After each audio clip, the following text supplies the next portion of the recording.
Svako domaćinstvo ima kuhinjski otpad. Naročito domaćinstvo koje ima vlastitu baštu ili biobaštu ima ogromnu količinu kuhinjskog otpada koje možemo da zovemo pravim blagom. Zato ću u ovoj epizodi da vam pokažem kako da iskoristite kuhinjski otpad u svojoj bašti. Tačnije, pokazat ću vam 3 načina kako ja koristim kuhinjski otpad u direktnom uzgoju. Sve ovo što vidite oko mene uzgojeno je u permamodelima. Permamodeli su direktni komposteri gde koristim kompletnu organsku materiju koju recikliram i na taj način uzgajam svoje biljke. Ali ukoliko niste u permamodelima i vi možete da upotrebite kuhinjski otpad. Kuhinjski otpad u toj situaciji je potrebno kompostirati. Zato je važno da napravite svoje kompostere, jer kompostiranje je jedna od bioloških metoda, a kako da napravite komposter po školskoj recepturi možete da pogledate na kanalu, zato što postoji epizoda koja vas tačno kanališe korak po korak kako doći do vlastitog komposta. Svi vi koji uzgajate u zemljanim gredicama, vi ćete raditi kompostere. Na taj način reciklirate organsku materiju. Ali kao što sam rekla, ja uzgajam u permamodelima i sada se obraćam svima vama koji uzgajate u permamodelima. Permamodeli su vam direktni komposteri. Tu uslojavate sisteme jednako kao da uslojavate svoj komposter. Zato je važno da znate da direktno možete iskoristiti i kuhinjski otpad, jer mi u permamodelima ne koristimo, odnosno ne postavljamo kompostere. Sada ćete vidjeti 3 načina kako možete upotrebiti kuhinjski otpad u direktnom kompostiranju, jer to je jedno od najčešćih pitanja u učionici. A za sve one koji su prvi put sada čuli za permamodele, daću jedno kratko objašnjenje. U pitanju su direktni komposteri ili zero waste sistemi gde uslojavate sve od organskog materijala koji imate u okruženju. Oni se uslojavaju tokom sezone ili pre samog početka sadnje napravite primarno uslojavanje, a nakon toga ide nadogradnja. Sve o tome kako uslojiti permamodele možete da vidite u našoj epizodi Nadzemni i podzemni permamodeli, za koju smatram da je početak svega onoga što želite da naučite o ovom sistemu. Nekada sam ja imala puno kompostera i kompletnu organsku materiju nakon košenja ili kuhinjski otpad nosila u kompostere i nakon kompostiranja vraćala u baštu. Taj posao mi se činio prevelikim i apsurdnim zato što je podrazumevao utrošak velike količine vremena. Zato sam to skratila i počela da radim kompostere na samim gredicama. Komposteri na samim gredicama su mi pokazali da je pre svega funkcionalnije, da gubim manje vremena i da dobijam vrhunske rezultate upravo na samim gredicama. Zapravo sve o direktnom kompostiranju naučila sam iz samih kompostera. Jednom prilikom je komposter iznedrio špageti tikve. Uopšte komposter nije bio potpuno razgrađen, dakle proces kompostiranja nije bio završen, ali on je dao ogromnu količinu plodova. Dao je 17 tikava, dao je puno krumpira, nekoliko paradajza i onda sam shvatila da mi zapravo o kompostiranju jako malo znamo.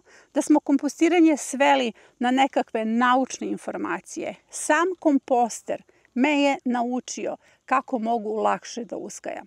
Zato sam počela da radim direktno kompostiranje, da koristim direktno kompletnu organsku materiju i dobila sam vrhunske rezultate. U svim permamodelima biljke se zaista dobro osjećaju i jako dobro podnose ekstreme. Trenutno je 38 stepeni, moje biljke danima izdržavaju ekstreme i uopšte ne pokazuju nikakvu krizu vezano za toplotni udar. Jedno od najčešćih pitanja koje mi se postavlja je da li imam u ovakvoj bašti problem sa puževima ili problem sa miševima, generalno voluharicama. Ja moram da vam kažem da to nema nikakve veze da li je u pitanju no-dig bašta ili je u pitanju zemljana bašta, zato što ili imate ili nemate problem sa miševima i puževima. Kompletna bašta koju vidite nekada je bila zemljana biobašta gde sam parcijalno postavljala biološke metode. Dakle, prvo se radi prozračivanje, kada se postave biljke, tada se radi malčiranje kao nova biološka metoda. Komposteri su bili postavljeni svuda sa strane. Posebno se radila organska prihrana, dakle dodavala sam stalno tekuća biljna đubriva, saradništvo sa svetom i mešovita sadnja kao poslednje biološke metode su naravno uvek primenjive, ali kada sam združila sve biološke metode odjednom, ja od tog momenta imam manji problem i sa puževima i s miševima. Nekada je bilo puno miševa u bašti, jer kada vi obradite svoju baštu, vi prosto stvarate idealne uslove da se miševi kreću u tim tunelima. Još kada dodate malč, tada ne vidite kretanje miševa, a jednak je problem s puževima. Zapravo, vi ili imate ili nemate problem sa tim najezdama. Ukoliko imate najezdu, nije uopšte važno da li ste u zemljanoj gredici ili u permamodelima. Zapravo ovde je ključna stvar da su biljke u permamodelima otpornije, rastu u ugodnim uslovima. Pa i u slučaju nekakve najezde, vaše biljke to mogu mnogo bolje da izdrže. Skoro sam imala konsultacije gde je baštovan imao i zemljanu gredicu i permamodele. I rekao mi je, kada su u pitanju puževi, a imao sam najezdu, nisam video nikakvu razliku. Samo što su permamodeli zatvoreni i ne mogu da kontrolišem puževe, puževi su bili jednako prisutni i na zemljanim gredicama i na permamodelima. I to je ono o čemu govorim. Nemojte da brinete da će upotreba kuhinjskog otpada i organske materije da vam privuče neke najezde. Vi najezdu u svom okruženju ili imate ili nemate. Prvi i najjednostavniji način upotrebe kuhinjskog otpada jeste da kad god uđete u baštu, ponesete svoj kuhinjski otpad i stavite preko permamodela. Taj kuhinjski otpad samo razbacate po površini, dakle na gornji sloj permamodela i sada postoji dva pravca. Možete da pokrijete kuhinjski otpad travom ili senom, a možete prosto da ostavite i tako otkriveno. Na dosta mojih epizoda možete vidjeti da se kuhinjski otpad vidi, recimo oko tikvice i na samom permamodelu. Pokrivate ga iz dva razloga. Prvi razlog jeste estetski, recimo ako vam smeta da u bašti vidite kuhinjski otpad, a drugi razlog je pokrivate zbog potencijalnih stršljenova, jer stršljenovi često mogu da nanjuše, naročito ako ima voća u kuhinjskom otpadu, i da vam jednostavno pojedu. Ovo je gredica na kojoj lagano postavljam i jesenju zonu. Ovde su kornišoni, ovde su neke vrste kupusarica i celera i ovo su tikvice iz 5. turnusa i one će završiti svoju vegetaciju pa ću ovde nastaviti jesenju zonu. Ovo je adekvatan primer kako možete da postavite najjednostavnije kuhinjski otpad tako što ćete ga samo razbacati. Vidite. Samo postavljate oko biljaka i nakon toga ili stavite sloj sena ili ćete jednostavno samo da zalivate preko. Rezultati su svakako vrhunski. Drugi način jesu rovovi sa kuhinjskim otpadom. Prošle sezone pravila sam rovove oko paprika, patliđana, paradajza, zahtevnih kultura i njih sam punila kuhinjskim otpadom. Nakon zalivanja ja sam tačno mogla da pratim kako biljke napreduju i rastu pred mojim očima. Rovovi za kuhinjski otpad se postavljaju između kultura koje pripadaju prvoj kategoriji plodoreda. Dakle, to su glavne kulture, vrlo zahtevne. Pogledajte epizodu o tome, na kanalu je.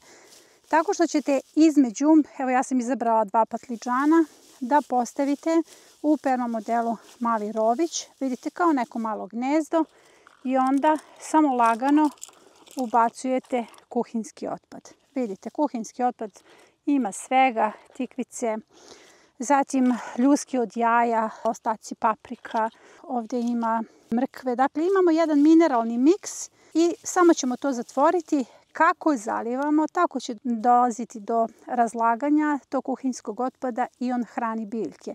Imam zaista pozitivno iskustvo jer biljke na ovaj način bujaju i ovaj sistem možete primeniti i u saksijama, dakle na balkonu. I treći način, možete direktno da sadite na kuhinskom otpadu i to veći deo jesenje sezone, kornišone, tikvice, krompir, mahunarke.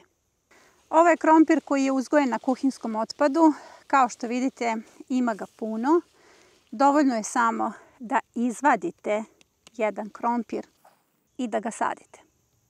I sada ću vam pokazati kako ću da posadim za jesenju zonu krompir za mladu berbu upravo na kuhinskom otpadu.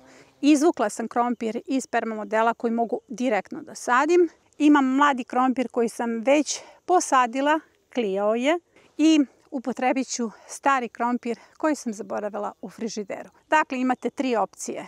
Potpuno nenaklijan krompir, naklijan krompir i stari krompir. Samo je važno da posadite krompir sada u julu i u avgustu kako biste imali mladu berbu u oktobru. Sada idem prvo po seno. Seno se nalazi na ovom brdu kako bih vam pokazala kako ćete najefikasnije da iskoristite kuhinjski otpad za sadnju krompira, eventualno setvu mahunarki, tikvica, kornišona.